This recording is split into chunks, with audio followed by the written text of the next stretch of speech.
Assalamualaikum warahmatullahi wabarakatuh. Salam bahagia.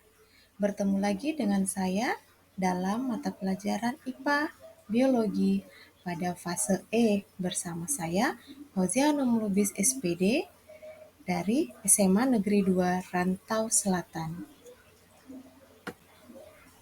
Kita masuki materi pertama di fase E, yaitu mengidentifikasi tipe biodiversitas. Simak penjelasan berikut ini.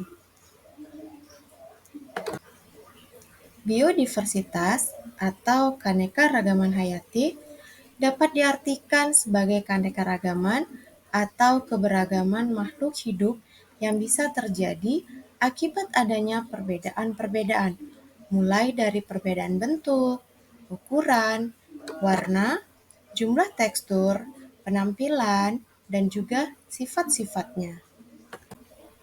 Biodiversitas atau keanekaragaman hayati adalah suatu tingkat yang ada di dalam bumi yang akan menjadi patokan atau ukuran dalam penentu kesehatan bumi.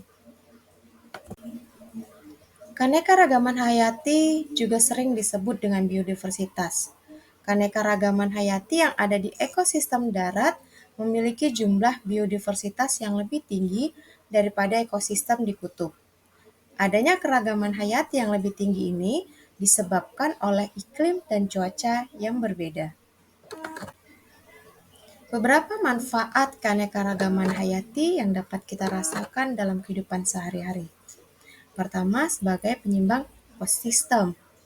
Yang kedua, keanekaragaman hayati juga dapat dijadikan sebagai sumber ilmu pengetahuan dan teknologi melalui penelitian pada ekosistem yang terbentuk. Ketiga, menjaga kualitas air melalui keragaman tumbuhan yang membantu proses penyerapan air. Keempat, sebagai penyediaan bahan bangunan. Yang tak kalah pentingnya bahwa keanekaragaman hayati juga dapat dijadikan sebagai sumber mata pencarian.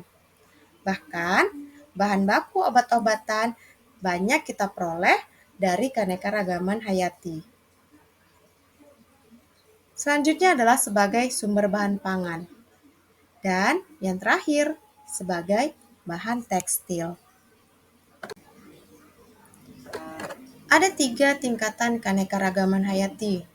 Yang pertama, keanekaragaman hayati tingkat genetik.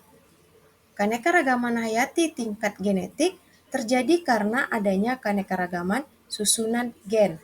Jadi, perangkat gen itulah yang menentukan ciri dan sifat yang dimiliki oleh suatu individu.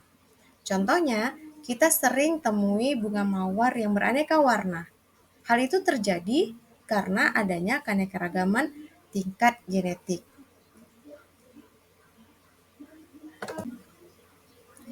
Tingkat keanekaragaman hayati yang kedua adalah keanekaragaman hayati tingkat individu atau spesies. Berbeda dengan keanekaragaman tingkat genetik, keanekaragaman tingkat individu atau spesies ini menunjukkan adanya jumlah dan variasi dari jenis-jenis organisme. Lalu, kenapa bisa terjadi keanekaragaman tingkat individu atau spesies? Keanekaragaman ini bisa terjadi karena adanya pengaruh kandungan genetik dalam habitatnya.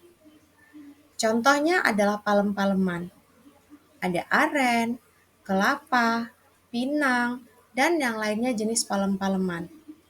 Mereka mempunyai keanekaragaman hayati tingkat individu atau spesies. Nah, yang terakhir, tingkat keanekaragaman tingkat ekosistem. Di atas keanekaragaman tingkat genetik dan individu, ada keanekaragaman tingkat ekosistem. Ini artinya setiap ekosistem mempunyai keunikan dan ciri khasnya sendiri-sendiri. Keanekaragaman tingkat ekosistem menggambarkan jenis populasi organisme dalam suatu wilayah. Adanya keanekaragaman tingkat ekosistem ini ditentukan dengan adanya perbedaan faktor genetik serta komposisi jenis populasi organismenya. Nah, kita bisa lihat dari gambar beberapa contoh, yaitu adanya tundra, adanya gurun, kemudian adanya laut, adanya ekosistem hutan hujan tropis. Nah, setiap ekosistem ini memiliki perbedaan. Perbedaan itu memunculkan keanekaragaman hayati tingkat ekosistem.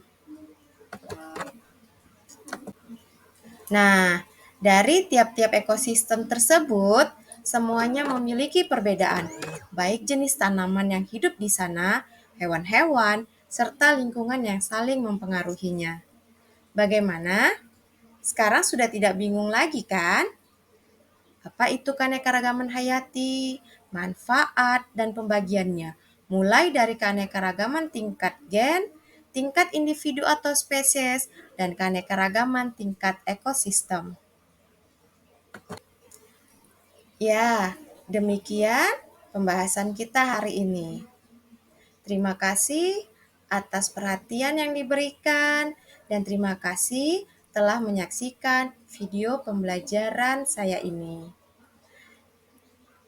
Assalamualaikum warahmatullahi wabarakatuh. Salam bahagia. Guru bergerak Indonesia maju.